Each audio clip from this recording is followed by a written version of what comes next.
Welcome to my channel.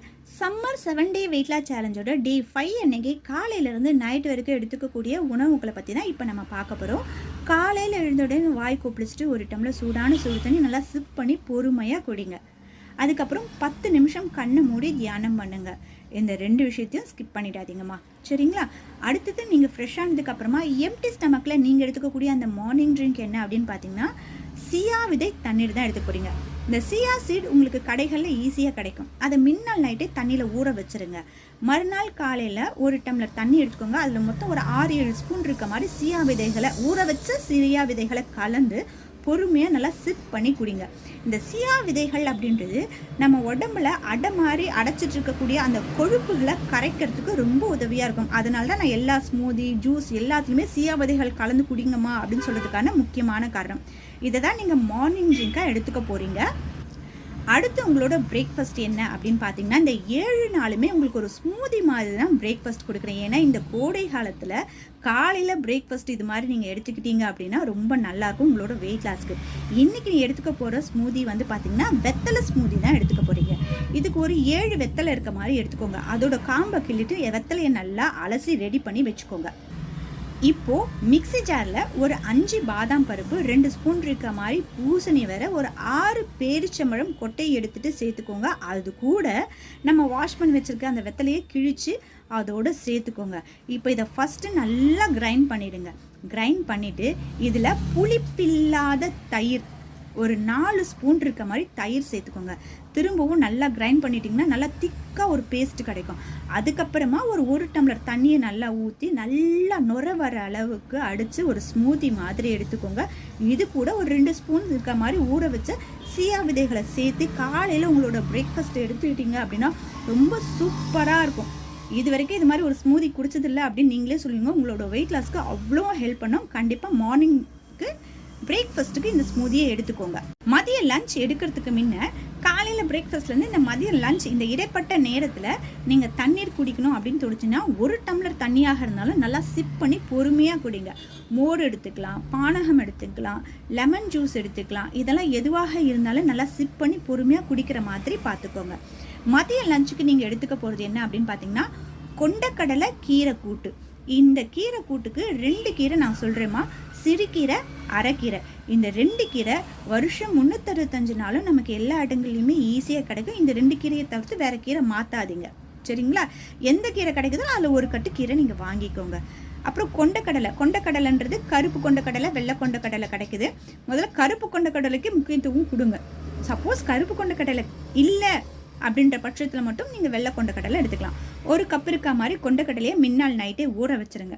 மறுநாள் காலையில் அது கொஞ்சம் உப்பு சேர்த்து குக்கரில் வேக வச்சு தனியாக எடுத்துக்கோங்க. அதுக்கப்புறம் ஒரு 1/2 கப் இருக்க மாதிரி துவரம் பருப்பை வாஷ் பண்ணிவிட்டு குக்கரில் சேர்த்துட்டு கொஞ்சம் மஞ்சத்தூள் சேர்த்துக்கோங்க. ஒரு வெங்காயம், ஒரு தக்காளி, ஒரு பச்சை மிளகா பொடியாக நறுக்கி அதோடு சேர்த்து கொஞ்சம் தண்ணி விட்டு வேக வச்சு தனியாக எடுத்து வச்சுக்கோங்க. இந்த கீரையை நல்லா அலசிட்டு பொடியாக கட் பண்ணி வச்சுக்கோங்க. உங்களுக்கு சிறுகீரை கிடைச்சாலும் சரி, அரைக்கீரை கிடைச்சாலும் சரி. இப்போ கடாயில் ஒரு 2 ஸ்பூன் ஆயில் விட்டு கடுகு, ஜீரகம், பெருங்காயம், கறிவேப்பிலை போட்டு நல்லா தாளிச்சதுக்கு அப்புறமா நம்ம கீரை கட் பண்ணி வச்சுருக்கோம் இல்லையா, அதை அதோடு சேர்த்து நல்லா வதக்கி கொஞ்சம் தண்ணி விட்டு அந்த கீரை வேகிற அளவுக்கு கொஞ்சம் வெயிட் பண்ணுங்கள். கீரை நல்லா வெந்துடுச்சு அப்படின்றதுக்கு அப்புறமா நம்ம வேக வச்ச அந்த பருப்பு, வெங்காயம், தக்காளி, பச்சை மிளகாலாம் இருக்கு இல்லையா, அதோடு சேர்த்துருங்க.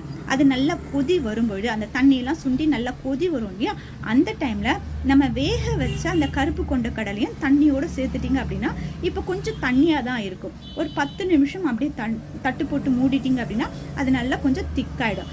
அதுக்கப்புறமா அதை நல்லா ஒரு கப் இருக்க மாதிரி கொண்டக்கடலையோ சேர்த்து அந்த கீரை கூட்டு இருக்கு இல்லையா, அதை ஒரு கப் இருக்க மாதிரி மதியம் லஞ்சுக்கு நீங்கள் எடுத்துக்கோங்க.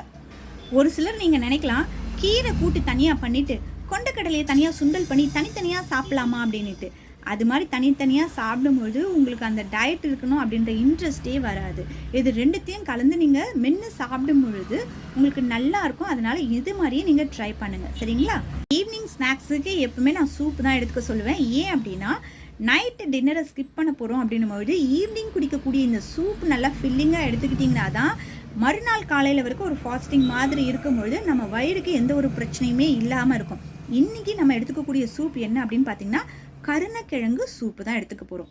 இந்த கருணக்கிழங்கு வாங்கி ஒரு பீஸ் கட் பண்ணி அதோட தோல் எடுத்துகிட்டு நல்லா வாஷ் பண்ணிவிடுங்க. வாஷ் பண்ணதுக்கப்புறமா இந்த கருணக்கிழங்கு சின்ன சின்ன பீசஸாக வெட்டி உப்பும் மஞ்சத்தூளும் போட்டு வேக வச்சு தனியாக எடுத்து வச்சுக்கோங்க. சரிங்களா? அதுக்கப்புறமா என்ன பண்ணுறீங்க அப்படின்னா, கடாயில் ஒரு 2 ஸ்பூன் ஆயில் விட்டு கடுகு ஜீரகம் நல்லா பொரியட்டும் அப்படின்னு சொல்லிட்டு வெங்காயம் தக்காளி பச்சை மிளகாலாம் போட்டு நல்லா வதக்கிடுங்க.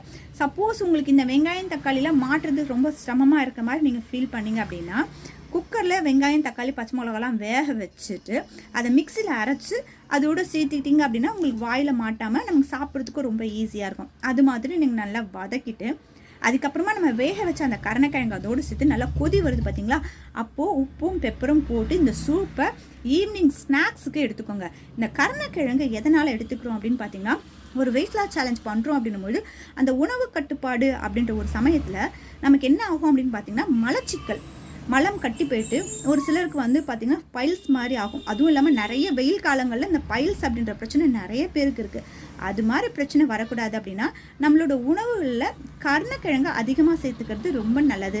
இந்த வெயிட் லாஸ் சேலஞ்சில் ஒரு ஈவினிங்க்கு இந்த கருணக்கிழங்கு சூப் எடுத்துக்கிறது உங்கள் வெயிட் லாஸ்க்கு ரொம்ப நல்லது. இந்த மலச்சிக்கல் இல்லாமல் உங்களுக்கு ரொம்ப ஈஸியாகவே இருக்கும். இன்னும் ஒரு சிலருக்கு டவுட் ஏற்படும், கிழங்கு அப்படின்னா அப்போ எல்லா கிழங்கும் உபயோகப்படுத்தலாமா அப்படின்ட்டு.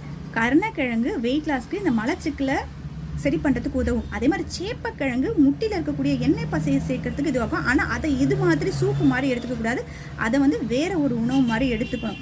இப்போதைக்கு நான் சொன்ன இந்த கருணக்கிழங்கு சூப்பை ஈவினிங் ஸ்நாக்ஸுக்காக எடுத்துக்கோங்க. ஒவ்வொரு சார்ட் வரும்பொழுது உங்களுக்கு அதுக்கேற்ற மாதிரி நான் மாற்றி கொடுக்குறேன்.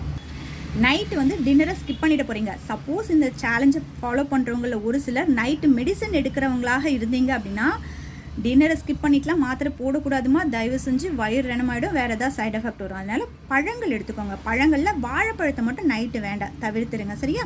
வேறு ஏதாவது பழங்கள் எடுத்துக்கிட்டு மாத்திரை போட்டுக்கோங்க.